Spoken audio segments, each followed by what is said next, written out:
அல்லாவே பிரியப்பட்டு கபூல் செய்வான். அதுல சிலது உங்களுக்கு உடனே கொடுத்துருவான், சிலது அல்லாஹ் யோசிப்பான், இது இப்ப கிடைச்சா இவனுக்கு நல்லது இல்ல, கொஞ்சம் டிலே பண்ணி கொடுப்போம், டிலே பண்ணி கொடுத்துருவான். சிலதுக்கு அல்லாஹ் இதை கொடுக்க வேண்டாம், இது அவன் பொருத்தம் இல்லாம கேட்கறான், இதுக்கு பகரமா இன்னொரு நலனை கொடுப்போம், வேறொரு நலனை கொடுத்துருவான் அல்லாஹ். நீ ஒரு தொழிலை கேட்ப, அந்த தொழில் உனக்கு ஜூஸ் ஆகாது, அல்லாஹ் உனக்கு வேற தொழிலை கையில தூக்கி கொடுத்துருவான். நீ ஒரு பொருளை கேட்ப, அந்த பொருள் உனக்கு தீங்கு, இது வேண்டாம் வேற எதை கொடுங்கம்மான அல்லாஹ்.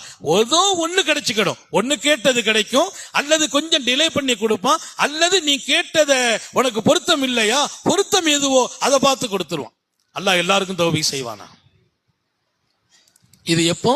குறிப்பா இன்னைக்கு மகரிபுல 6:30 பாங்கு சொல்றாங்கன்னா 6:20 23 கையேந்த ஆரம்பிச்சிடணும்.